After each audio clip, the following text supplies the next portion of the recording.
que choras, Grey's Anatomy? Eu sou André Vasconcelos, professor de Educação Física, e agora a gente vai abordar o sistema locomotor. Então eu quero que vocês com muita atenção agora, porque é o momento de vocês utilizarem todo esse conhecimento de Grey's Anatomy de vocês, viu? Então foca na tela, porque a gente vai aqui começar a abordar o corpo e suas dimensões.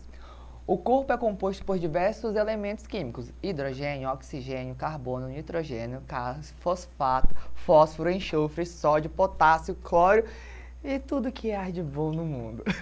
Aqui a gente já só faz esse direcionamento para entender a composição corporal. É muito bom destacar que entre 50% a 70% do nosso corpo é apenas H2O. Então isso é uma observação importante, tipo, professor, não, meu corpo é mais sólido, é duro, não importa. De 50% a 70% do seu corpo, aí é água. Água viva é 99%, se eu não me engano. Então, ó, só para vocês entenderem a dimensão. Oi? Tá tudo bem? 90%? Só também tá tudo bem. Outra observação, nesse sentido, cadê a anatomia aqui?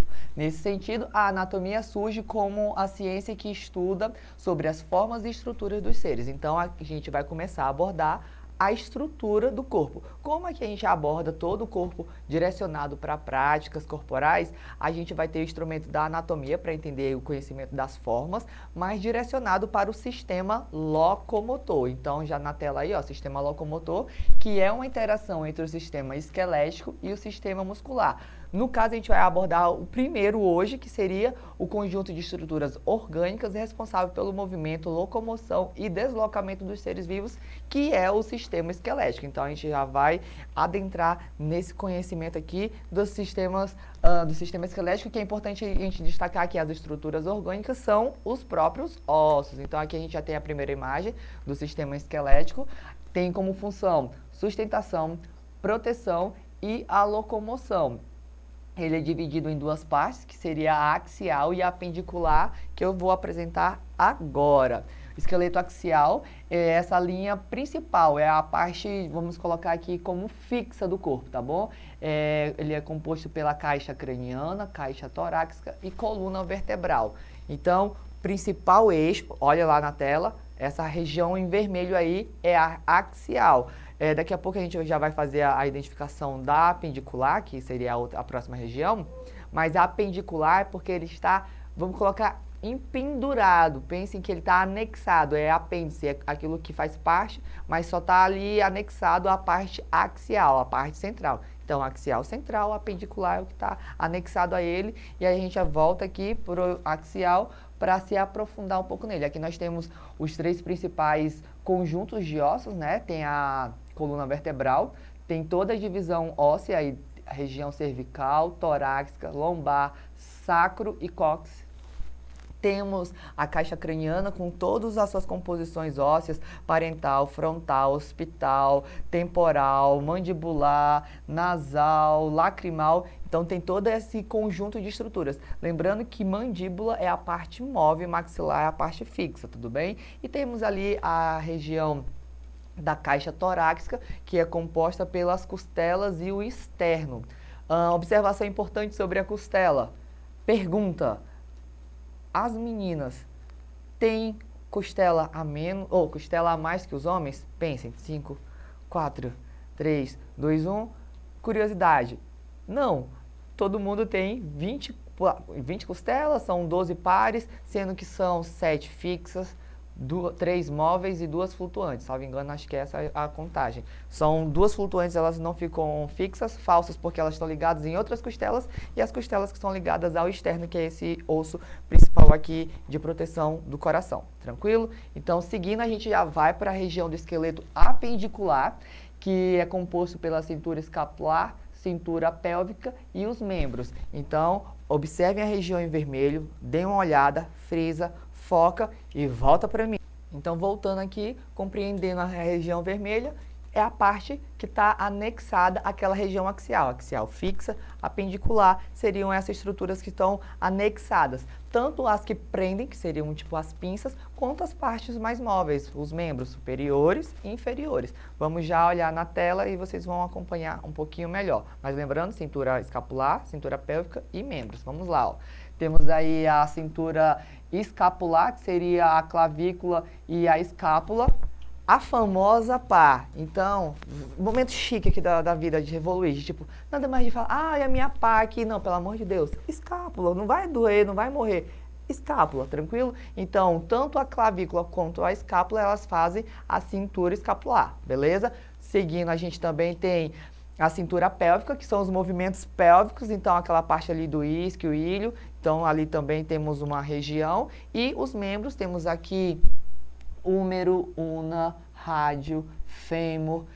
Então, aqui, deixa eu até voltar que é para não deixar ninguém confuso. Vamos lá. Membros superiores, o braço e o antebraço e a mão. Membros inferiores, perna, que seria o fêmur, que é o principal osso, o maior osso do corpo. Temos ali a tíbia e a fíbula. E temos o pé, que são diversos ossinhos, taço, metatarso, carpos, metacarpos e assim vai. Assim como temos no braço o úmero, rádio e una. Professor, como é que eu faço para localizar o rádio? É pelo polegar, essa é a antena do rádio, então esse ossinho aqui é rádio e esse é a una. E esse é o úmero, una, rádio, beleza? E aqui temos as falanges e cada um desses ossinhos, o seu dedo, tem nominação. Falange distal, distal porque está mais distante, medial e proximal porque está mais próximo dos metacarpos, que seriam aqui o do pulso, tá bom? Tranquilo? Compreendido isso? A gente avança mais um pouquinho. Todo mundo... Opa, voltando aqui, vamos lá. Ó. Classificação dos ossos. Os ossos também eles vão ser classificados em longos, curtos e planos. O longo, por exemplo, temos o fêmur, que é esse osso um pouco mais comprido. Temos os ossos curtos, que seriam os carpos, por exemplo, aqui na palma da mão. E temos os ossos planos, que são aqueles um pouco mais chapados, por exemplo, a pá? Não, a escápula, isso. Aprendeu um nome aí, pelo amor de Deus. Então, essa seria a classificação para identificar um tipo de osso, tá bom? Avançando mais um pouquinho, além da composição óssea, a gente tem alguns outros tipos de estruturas que vai depender do tecido. Então, aqui temos um tecido cartilaginoso, são cartilagens elásticas. Por exemplo, para entender, a orelha é osso? Não, é cartilagem. Consideração e observação importante, nariz e orelha são estruturas cartilaginosas que não param de crescer. Então, é uma estrutura do corpo que vai crescer até você ficar bem. Então, não é osso, é cartilagem, beleza? Então, elas são um pouco mais flexíveis, né? Elas não se calcificam. E o exemplo aqui na imagem temos a orelha, mas o nariz também é um exemplo. Avançando aqui, a gente tem algumas diferenças entre a estrutura feminina e a masculina, né? A estrutura do esqueleto. Temos na região da cabeça, temos, por exemplo, deixa eu ver aqui, ó, ombros mais largos nos meninos, das meninas são um pouco mais estreitos. O tórax masculino ele é um pouco maior em relação ao das meninas. O comprimento das pernas das meninas são maiores em relação ao dos meninos e a pelve das meninas é um pouco mais larga, tranquilo? Essas seriam as principais diferenças entre o corpo e a observação importante que eu já mencionei anteriormente, as meninas não têm mais costelas que o menino, então aquele lance lá da Eva ter ganhado a costela e o Adão ter perdido, descarta, todo mundo tem 206 ossos, se não tiver quebrado nenhum e tirado, arrancado, sei lá, né, vai que...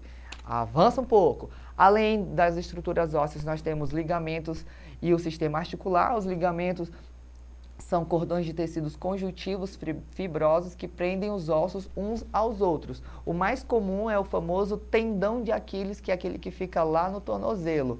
Já no sistema articular, o sistema articular ele é o que vai permitir a movimentação.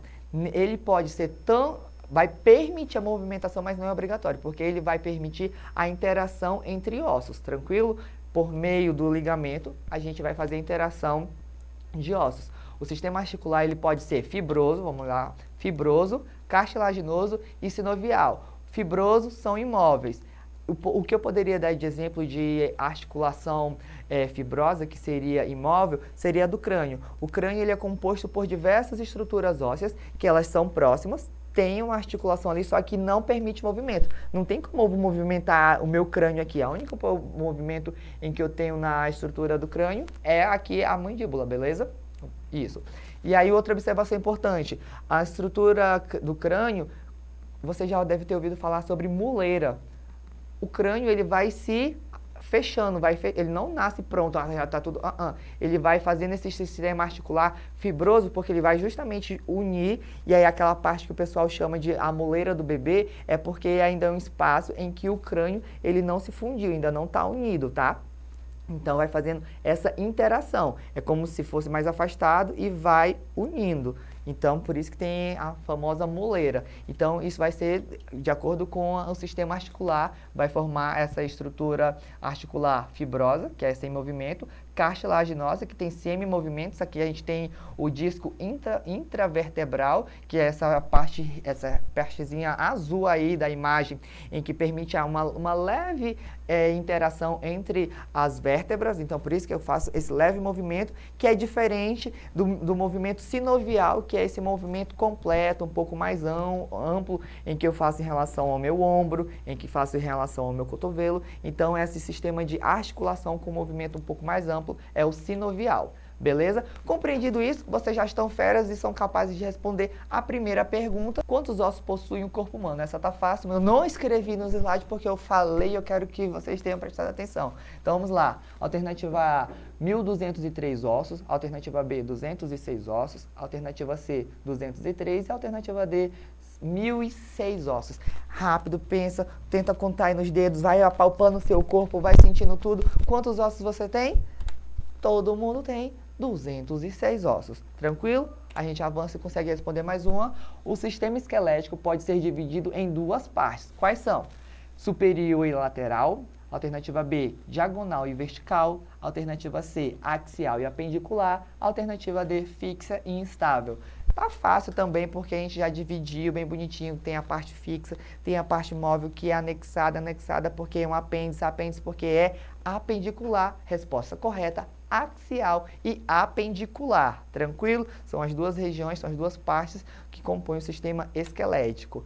Avançando aqui, nós temos exemplos de ossos da parte axial e apendicular, respectivamente. Eu quero o nome de um osso da região axial e de uma região apendicular, nessa sequência, axial e apendicular. Vamos às alternativas. A, esterno e fêmur.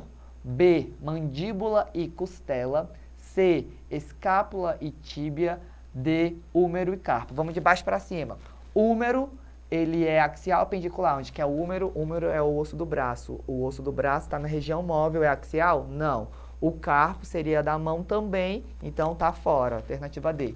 Escápula. Escápula é a famosa pá. Então, a famosa pá, ela é axial? Não, porque ela faz parte da cintura escapular e aí também está fora. Tíbia também é apendicular, estava certo, mas a escápula está fora. Mandíbula é da caixa craniana, então não tá no axial, ok. E a costela, ela também está no axial, então ficou axial está fora. Então a resposta certa realmente era a alternativa A, externo, que é o osso central aqui do peito, e o fêmur, que é o osso da perna. Então, a alternativa A correta. Finalizando aí, eu deixo você acessar a plataforma Eduque para ver essa aula e, é claro, deixo um dever de casa para você localizar aí no seu corpinho o processo chifoide. Vejo você nessa aula, numa outra aula e em outras aulas, e é isso. Procura o processo chifoide. É isso. Bye, bye. E sorry aí, Grey's Anatomy.